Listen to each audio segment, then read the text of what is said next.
In our series of learning new words to improve your vocabulary, we have here lesson number 3. I hope you've benefited from the first 2 lessons. Now see how much more you can improve your vocabulary. In this lesson number 3, we have 3 sets of words. In each set, there are 4 words which are similar. The first set begins with the word very sure. You can see it on your screen. When somebody is asking you for something, you can say, I'm very sure this is the correct answer. I'm very sure that this is exactly what happened. In this way, you can use the word very sure. The 3 other words are certain and positive and confident. So instead of saying, I am very sure, you can say, I'm certain that you will be able to do this job. You can say, I'm very sure you'll be able to do. You can also say, I am certain. Or you can say, I am positive that all the guests will come for your party. Now you are using it very sure, certain, and positive. All these can be used. Somebody tells you that I'm scared, I have an interview. You say, I'm confident that you will get the job. Here, very sure, certain, positive, all these can also be used. But you must remember that in certain places, you might not be able to exchange one for the other. That is where you have to be very careful. And if you make many sentences out of them, out of these set of words, you will find that it becomes easier to use. You say that somebody was confident of getting good marks, but others were very sure that he or she would not get such good marks.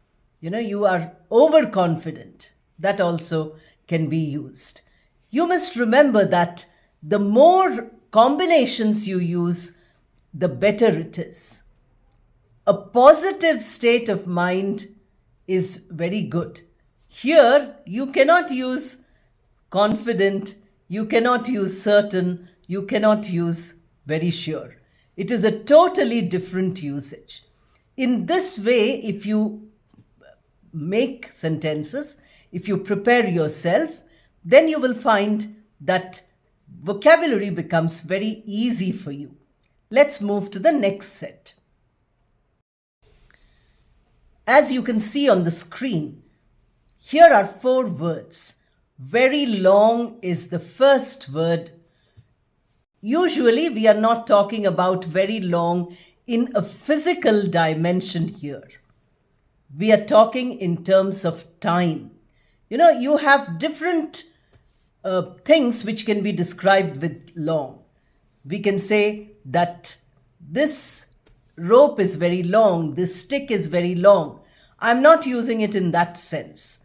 I'm using that this meeting has been very long. Now we want to complete the meeting. That is what you are trying to say. Or it has been very long since we didn't meet our friends. You have been absent for very long. In this way, you are using it to indicate the factor of time. The words which you can use, as you can see on your screen, endless or lengthy, simple words. But there is also the word protracted. Many of you might find that this is a new word. Then what does one do with a new word? You try to use it in as many sentences as possible.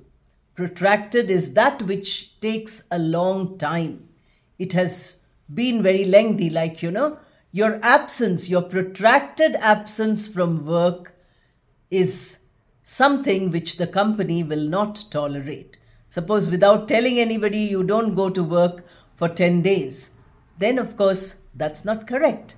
You have to change, you have to be regular. So that is protracted.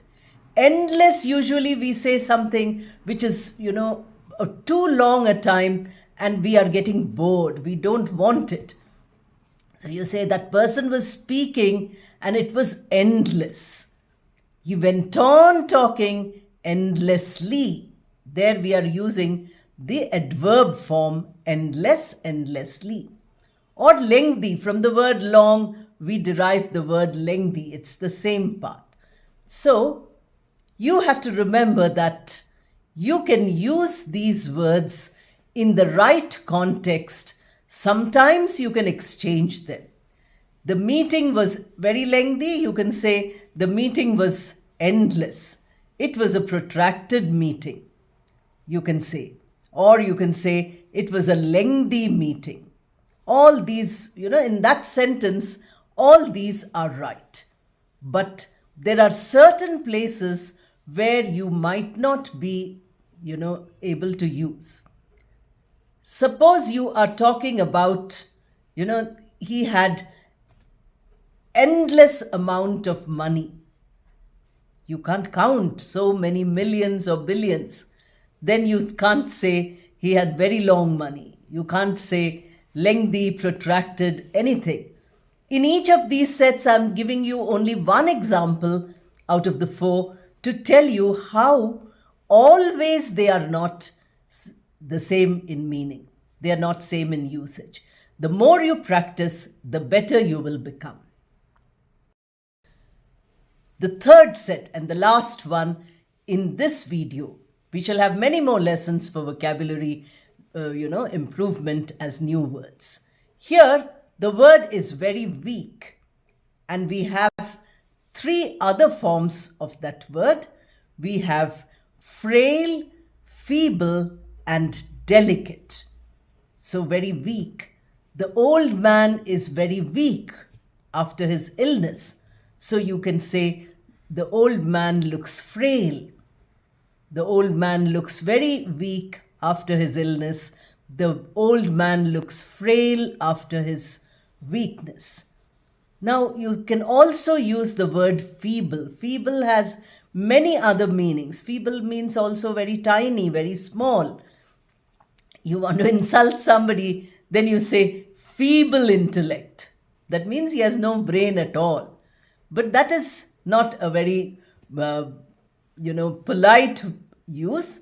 Here, feeble implies that you are weak. You are physically, you're not able to do much.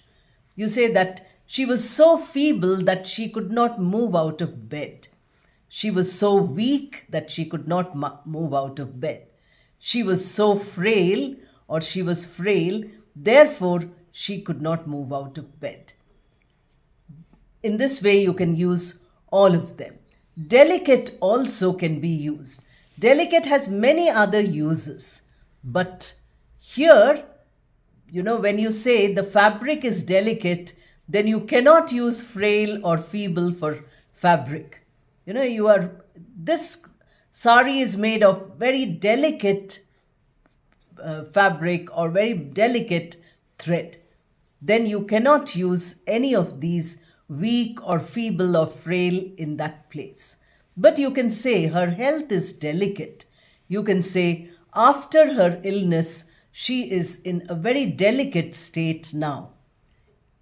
All these are possible.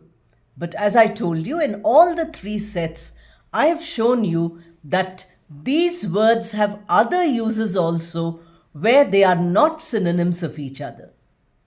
You have to keep that in mind. Only then your vocabulary improves. Once you start improving your vocabulary, you will find that a single word might have many uses. A single word might have so many possibilities. As you enrich the language, you learn about all these possibilities. And then you find that you can go ahead You can certainly use the language in every context. Remember that speaking has to be spontaneous. And unless the word comes to your mind immediately, you can never use it. And that spontaneity comes when you keep practicing vocabulary. Without vocabulary practice, you are not going to become better. And that, we remain at the same level. You don't practice vocabulary, you have some basic English, that is good enough. But I started this channel to tell you that basic English is the first step. There are many other steps which you can take. And that is why these new word series will help you immensely. I hope you have liked the video. Please subscribe if you haven't done it. Press the bell icon so that you get notifications. Like and hype the video and share it as widely as you can. Join the channel as a member to attend all the live classes I conduct and also to get other benefits. Thank you and all the best.